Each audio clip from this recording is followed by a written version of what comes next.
Hey hey, salut à vous l'ami, j'espère vous trouver avec la forme aujourd'hui. Bienvenue dans ce nouvel épisode d'Eric.Solutions en direct de Sihanoukville au Cambodge et dans lequel on va parler ensemble d'externalisation et mieux que ça, je vais vous donner mes 2-3 trucs pour déléguer efficacement quand on travaille sur le web. Ça vous dit d'en savoir plus? Alors surtout, lâchez pas la suite.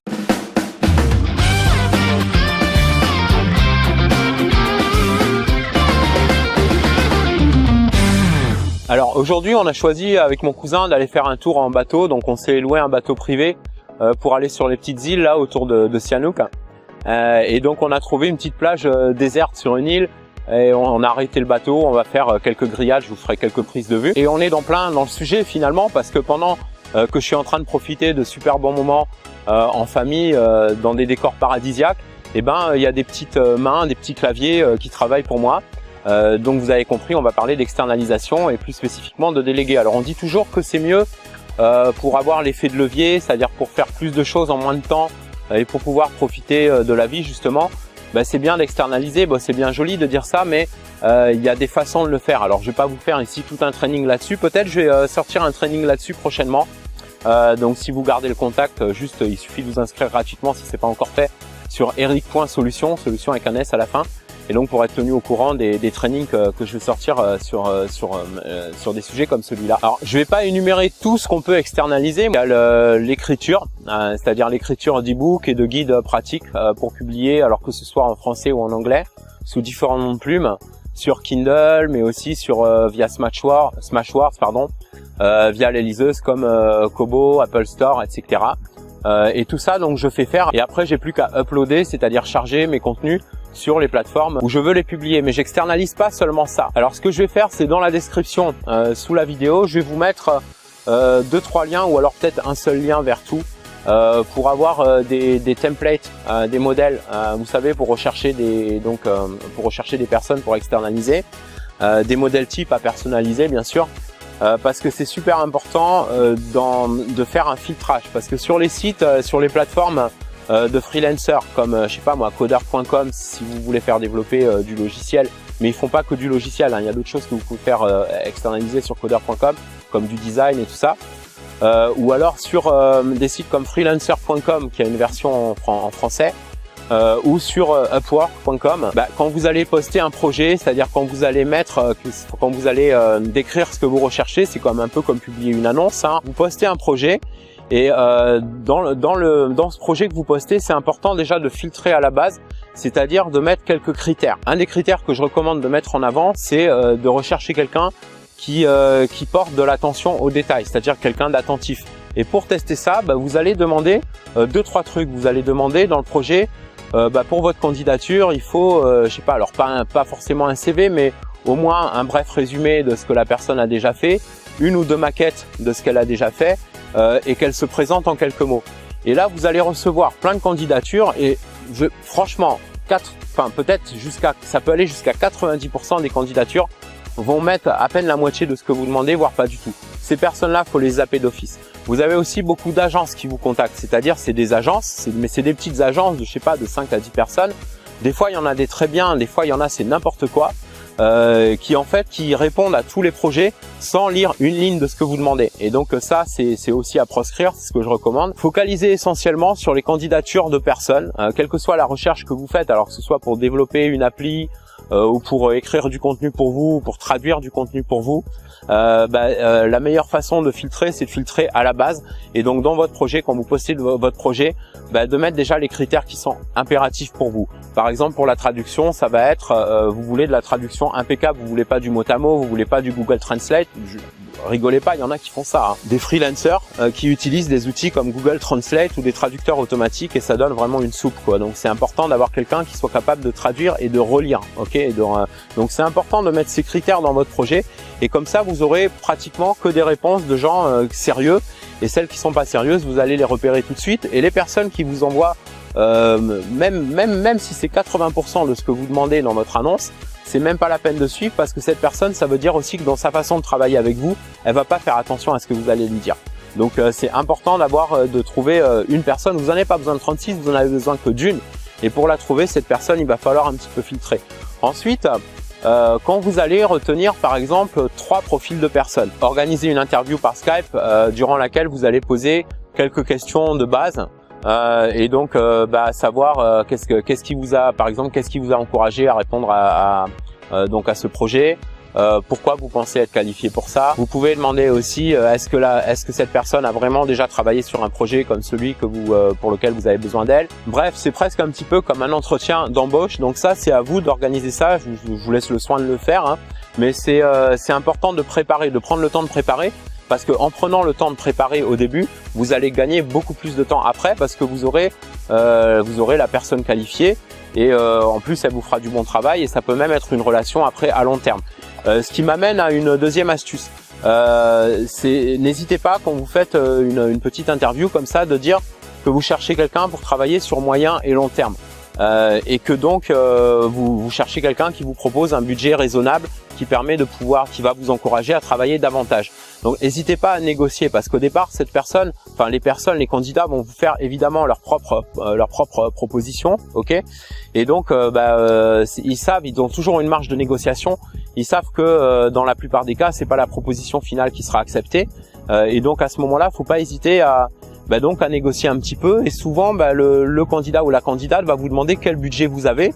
À ce moment-là, n'hésitez pas à annoncer un budget, parce que si vous hésitez, quelqu'un qui hésite à annoncer un budget, c'est quelqu'un qui est pas sûr de lui ou pas sûr d'elle. Et donc, si vous n'êtes pas sûr de vous, l'autre personne en face va le sentir, et donc elle va se sentir libre un petit peu d'appliquer ce qu'elle veut, quoi. Donc il faut rester maître, faut pas vous laisser dominer, entre guillemets. Autre chose aussi de très important, c'est de faire signer un protocole de confidentialité, notamment quand vous faites faire du contenu, par exemple sur un sujet en particulier. Un protocole de confidentialité, un protocole de propriété intellectuelle. Là aussi, je vais vous mettre le lien vers des documents types à moi que vous pouvez utiliser si vous voulez. Donc je vais vous mettre les liens sous la vidéo.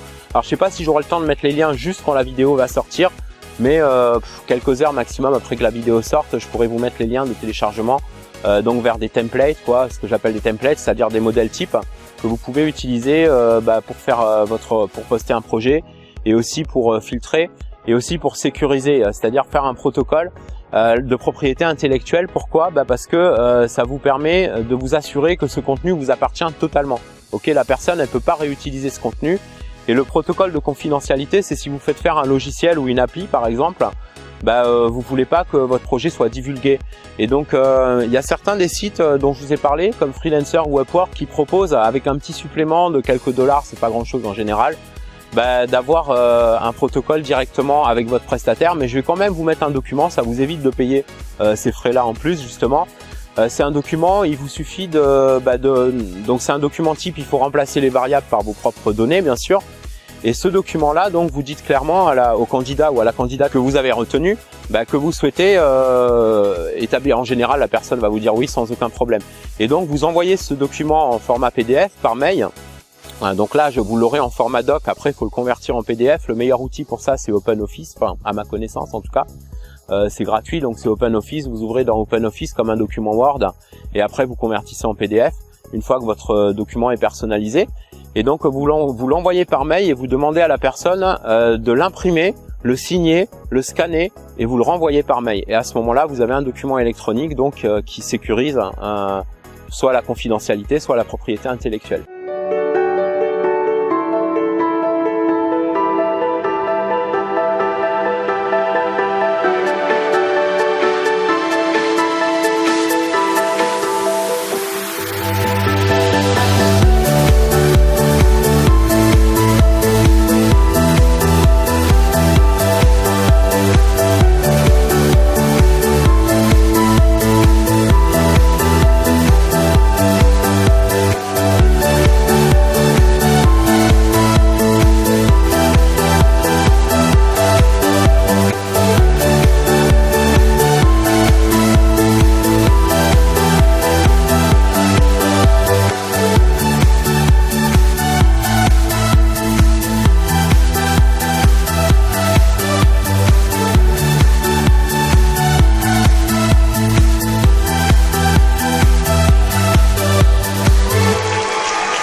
Il y a eu un petit happening entre temps, c'est-à-dire que j'ai voulu changer d'endroit pour changer un petit peu le décor pour vous.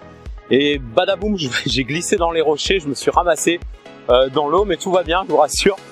J'avais l'appareil, la caméra comme ça en l'air pour éviter qu'elle soit touchée, quoi. Mais je me suis retrouvé tout trempé. Bon, il n'y a rien de dramatique, hein, ça a vite séché au soleil. Mais du coup, quand je suis rentré, alors j'ai fait après une dernière prise avec un autre décor, et je me suis rendu compte en rentrant à l'hôtel que la dernière prise était complètement floue. Donc je vous la refais ce matin, voilà. Alors, je voulais absolument terminer, conclure cette vidéo avec 2 ou 3 petites recommandations par rapport donc à l'externalisation et à comment déléguer le plus efficacement possible. Et une de ces recommandations, c'est une fois que vous avez trouvé la bonne personne et que vous commencez à avoir une relation avec cette personne, que ça se passe bien, n'hésitez pas de temps en temps à donner un petit bonus, ça fait plaisir, sans qu'on vous le demande, voilà, un petit extra si vous trouvez que le travail a une certaine qualité. Et de donner, c'est pas grand chose, hein, ça peut être par exemple 10 $ de plus ou 5 ou 10 $ de plus, enfin 5 ou 10 euros, je parlais en euros, pour un travail qui vous a coûté par exemple 20 ou 25 euros, et vous donnez 35 euros, pas systématiquement à chaque fois, mais genre une fois par mois, ou voilà, ou c'est une autre recommandation aussi je dois vous donner, c'est au tout début, c'est si vous avez une personne que vous gardez à moyen ou long terme, c'est de payer cette personne une fois par semaine. Voilà, une fois par semaine ou une fois tous les 15 jours. Et après, si c'est vraiment long terme, vous pouvez envisager de payer tous les mois. Mais en tout cas, une fois sur 4 ou sur 5, pas hésiter à donner une petite prime d'encouragement pour maintenir une bonne relation et faire preuve de reconnaissance par rapport à la qualité du travail de cette personne. Ce que je vous recommande aussi, c'est de développer une relation humaine avec la personne, de s'intéresser vraiment à votre freelancer. Par exemple, si cette personne a une famille, demandez des nouvelles de la famille de temps en temps ou de la région, est-ce que tout va bien, voilà, pour créer une relation, mais pas trop personnelle quand même, parce que quand on crée une relation trop perso, après c'est plus délicat de dire quand il y a quelque chose qui va pas dans un travail que vous a rendu, par exemple, on a peur de vexer ou quoi, donc il faut quand même garder une certaine distance, mais pas une distance trop froide, mais il faut garder une certaine distance. À réussir à avoir cet hybride, quelque sorte, entre la relation perso et la relation professionnelle. Alors justement, à ce propos, alors là je me suis assis sous un parasol, là, un petit peu à l'ombre, alors je sais pas s'il y aura pas un peu d'écho dans la voix, parce que c'est une espèce de gros parasol en plastoc et il y a un petit peu de résonance, donc on verra au niveau du son, ça calme, m'en veuillez pas trop si ça résonne légèrement. Voilà, donc justement à propos de dire les choses qui vont pas. Si votre freelance vous rend un travail qui est plutôt bien fait, mais qui a des détails qui vont pas. Bon, maintenant, si vous rend un travail vraiment qui est pas bon du tout, quoi, c'est peut-être qu'il faut revoir votre façon de sélectionner et de revoir une des recommandations que je vous donnais tout à l'heure à propos de filtrer et sélectionner à la source la bonne personne. Mais personne n'est parfait, évidemment.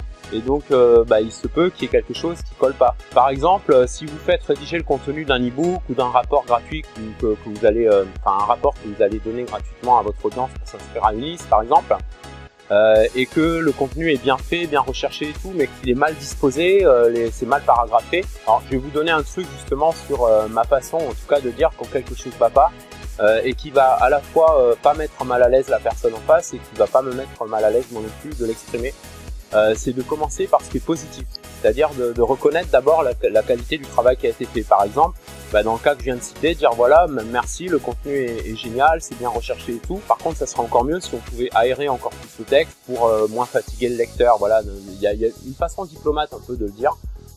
Pour que le message passe mieux et en plus c'est un service à rendre à la personne parce que vous l'aidez à s'améliorer, ça va l'aider à progresser, alors que si vous dites rien, c'est pas un service à lui rendre, c'est pas un service à vous rendre à vous-même non plus, parce que ça crée de la frustration. Il faut pas hésiter à dire quand quelque chose va pas dans un travail qui vous est rendu, simplement il y a une façon de le dire, et donc moi je vous recommande de commencer par ce que vous trouvez de bien, et donc le message passera beaucoup mieux après. Et justement à ce propos, j'ai une dernière recommandation à vous donner.